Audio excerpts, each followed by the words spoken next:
Depuis plus de 70 ans, la CDC, la Cameroon Development Corporation, est au cœur de l'agro-industrie camerounaise.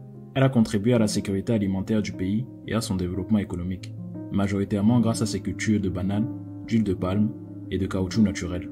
La CDC a été fondée en 1947, avec pour mission d'acquérir, de développer et de produire des cultures tropicales. Elle a été créée lorsque les Britanniques récupèrent les plantations allemandes au Cameroun. Ils décident alors de les regrouper et de créer une seule société afin de valoriser la colonie. Au cours des années 60, la CDC s'étend sur plus de 100 000 hectares et a un budget 2 fois plus important que celui de l'État camerounais. Ses productions principales sont la banane dessert, l'huile de palme et ses dérivés, le caoutchouc naturel. La CDC produit principalement pour l'export. Ses plus gros marchés se trouvent à l'international, mais une partie grandissante de son attention est tournée vers le marché local. Elle possède 3 usines de production de caoutchouc et ses propres hôpitaux. Toutes ces opérations sont situées dans la région du Sud-Ouest. Depuis 1998, le gouvernement camerounais a entamé un processus de privatisation de la société. Mais jusqu'à maintenant, seule sa branche de thé a trouvé acquéreur. La CDC est donc toujours une entreprise d'État à vendre, mais elle cherche de nouvelles opportunités de développement et de diversification de ses activités. La CDC compte plusieurs forces et atouts.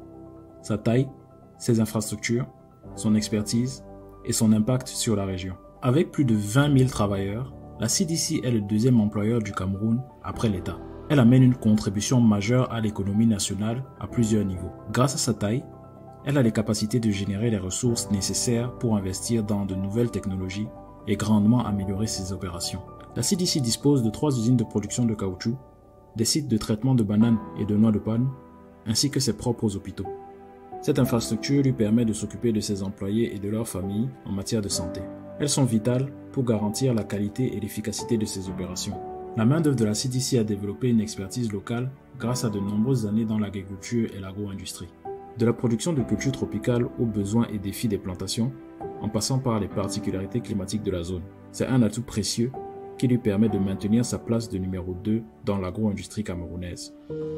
Les quelques faiblesses de la CDC sont la crise sécuritaire qui secoue le nord-ouest et sud-ouest du Cameroun, ses mauvaises performances financières, sa faible diversification, son implication locale, sa baisse graduelle de production. Gravement touchée par la crise sécuritaire qui sévit dans les régions du nord-ouest et sud-ouest depuis 2017, la compagnie a dû supprimer de moitié ses effectifs et suspendre les salaires de manière indéfinie. Sur leurs 29 sites de travail, 12 sont en arrêt total de production. Cette crise a gravement affecté les opérations de la CDC. Plusieurs employés ont perdu la vie lors d'attaques sur leur lieu de travail. D'autres ont été violemment mutilés par représailles contre la société, considérée comme un bras de l'État. La CDC fait partie des entreprises à risque financièrement. Avant la crise, ses exportations en bananes, son produit phare, étaient en dents de scie. Elle a toujours eu de la difficulté à augmenter sa production et son volume d'exportation. Ses faibles performances financières sont dues à ce volume d'export fluctuant et à la pression des prix exercés par ses acheteurs européens. La crise sécuritaire qui secoue la région du sud-ouest est venue mettre un arrêt net sur les exports, ce qui a précipité les finances à la baisse. Son produit phare est la banane dessert, ce qui la rend vulnérable aux pressions et fluctuations sur le prix. C'est également le cas pour ses 2 autres productions, l'huile de palme et le caoutchouc naturel. Une faible diversification de ces produits fait que ses opportunités de croissance et de développement sont extrêmement limitées. Bien que la CDC contribue à l'emploi et fournit des services de santé, elle est perçue comme une entreprise qui ne s'investit pas suffisamment.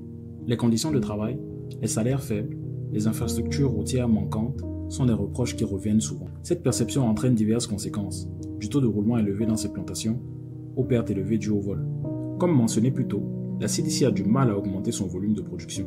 C'est dû principalement au fait que ses plantations sont vieillissantes et naturellement plus vulnérables aux maladies et insectes.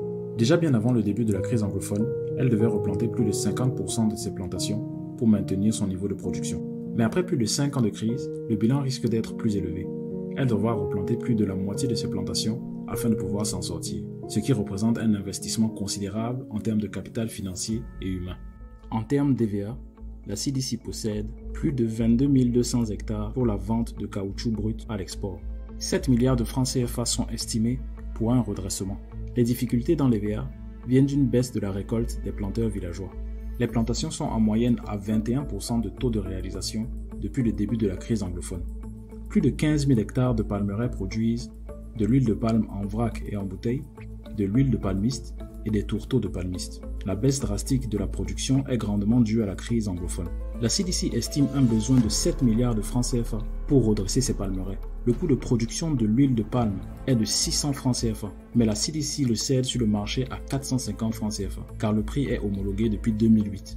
En termes de bananes, la CDC possède plus de 4500 hectares de bananeraies qui produisent pour plusieurs marques commerciales, étrangères, locales et sous-régionales. La production a subi une perturbation sans précédent ces dernières années, ce qui mène à de graves conséquences pour l'entreprise. Parmi toutes les cultures de la CDC, la banane est la culture la plus affectée par la crise anglophone, qui fait chuter la production à zéro. Avec une production nulle, la CDC sort du fichier des exportateurs pendant 2 ans. 14 milliards de francs CFA sont nécessaires pour redresser la production des bananeraies. Les menaces qui planent sur la CDC sont bien connues. La crise anglophone qui sévit depuis 2017 peut s'endiguer et s'éterniser, mettant ainsi fin à tous les espoirs de stabilité nécessaires pour la pleine reprise des activités de l'entreprise. Si cette crise persiste, elle peut continuer à affecter gravement les opérations de la CDC et mettre en péril son avenir. Le risque de rupture de contrat d'achat est bien réel. Conclu avec ses partenaires internationaux, son incapacité actuelle à honorer ses engagements serait une cause logique de rupture. L'entreprise fait aussi face à une concurrence accrue de la part d'agro-industriels nationaux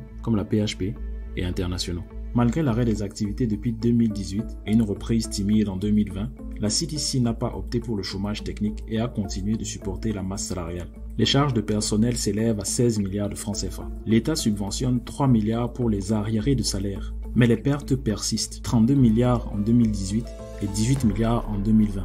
En 2021, les actionnaires constatent que les fonds propres de la CDC sont inférieurs à la moitié de son capital social et une augmentation globale de son endettement. Ils votent pour la poursuite des activités avec une reconstitution des capitaux dans un délai de 2 ans. La CDC a déjà tenté de saisir plusieurs opportunités. En 2016, elle a annoncé une restructuration et une mise en veilleuse de ses activités de commercialisation de la banane. Cette restructuration lui a permis d'évaluer les activités les plus rentables et de débuter la mise en place. En 2018, elle a signé des accords avec des entreprises étrangères pour l'aider dans cette restructuration et lui fournir des engins lourds. Ces partenariats lui permettent de bénéficier de l'expertise et des ressources de ces entreprises. L'État du Cameroun cherche à encourager l'investissement extérieur car la crise sécuritaire a redistribué les cartes et la CDC part presque de zéro. Cette restructuration remet au premier plan la diversification vers de nouveaux produits et de nouvelles débouchés sur le marché.